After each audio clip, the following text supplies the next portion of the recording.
Hi friends, ఎలా ఉన్నారు? Welcome to FRSS family. ఏంటంటే ఈరోజు ఎర్లీ మార్నింగ్ క్యారేజీ కట్టుకునే హౌస్ వైఫ్స్ ఉంటారు, వాళ్ళ కోసం ఈ వీడియో అనమాట. ఏంటంటే పొటాటో ఫ్రై అనమాట. చాలా ఈజీగా అయిపోతుంది ఫ్రెండ్స్, ఎర్లీగా అయిపోతుంది. ఏంటంటే ముందుగా పొటాటోస్ని తీసుకొని 1 చెక్ తీసుకొని ముందు నీళ్ళల్లో వేసుకొని పెట్టుకోండి ఫ్రెండ్స్. అవి ఎర్రగా అవ్వవు. తర్వాత మీడియం సైజ్ ఆనియన్ చిల్లీస్ని కట్ చేసుకొని ఒక బాండీ పెట్టుకొని ఆయిల్ వేసుకొని గ్యాస్ ఫ్లేమ్లో సిమ్లో పెట్టేసుకొని అందులో ఆనియన్స్ చిల్లీస్ వేసి వేయించుకోండి. అందులో కొంచెం అవి మగ్గిన తర్వాత అల్లం వెల్లుల్లి పేస్ట్ కొంచెం వేసుకోండి. వేసుకుంటే చాలా బాగుంటుంది ఆలూ ఫ్రై ఫ్లేవర్ అనేది, ఇంకా టేస్టీగా కూడా ఉంటుంది. తర్వాత కట్ చేసుకున్న ఈ పొటాటోస్ని అందులో వేసేసుకోండి. కొంచెం సాల్ట్ వేసుకోండి, ఎందుకంటే ఆ పొటాటోస్ ఏంటంటే తొందరగా అడుగంటుతాయి ఫ్రెండ్స్. దానికోసం కొంచెం సాల్ట్ వేసుకోండి ముందుగా.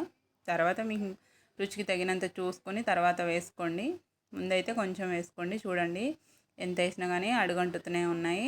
కొంచెం మంచిగా తిప్పండి. తిప్పితే మంచిగా ఫ్రై అవ్వకుంటూ కింద అడుగంటకుండా అన్నీ ఈవెన్గా ఫ్రై అవుతాయి అన్నమాట. ఇదైతే ఎర్లీగా చేసి గబగబా ఏం కూర చేయాలరా అనుకునే వాళ్ళకి ఖచ్చితంగా యూజ్ అవుతుంది. కొంచెం మగ్గిన తర్వాత అందులో పసుపు వేసుకోండి ఫ్రెండ్స్. ఆ పసుపు వేసుకొని తిప్పండి, మొత్తం స్ప్రెడ్ అవుతుంది. వేసుకొని ఒక 5 మినిట్స్ మూత పెట్టండి. మూత పెట్టి మళ్ళీ తీసేసి ఏంటంటే మళ్ళీ అందులోకి కొంచెం చూడండి, అది ఎట్లా చేసిన ఆలూ ఫ్రై అనేది ఖచ్చితంగా అడుగంటుతూనే ఉంటుంది. మనం చూసుకుంటూ ఖచ్చితంగా తిప్పుతూ ఉండాలి, లేదంటే మొత్తం అడుగంటుతుంది. దాంట్లో కొంచెం రుచికి తగిన కారం వేసుకోండి.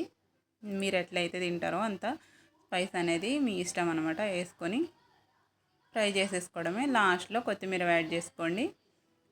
కొత్తిమీర యాడ్ చేస్తే చాలా బాగుంటుంది, టేస్టీగా ఉంటుంది. ఇంకొకటి ఏంటంటే గరం మసాలా కూడా వేసుకోవచ్చు, అది మీ ఇష్టం. నాకైతే ఆలూ ఫ్రైలో అంతగా నేను లైక్ చేయను అనమాట.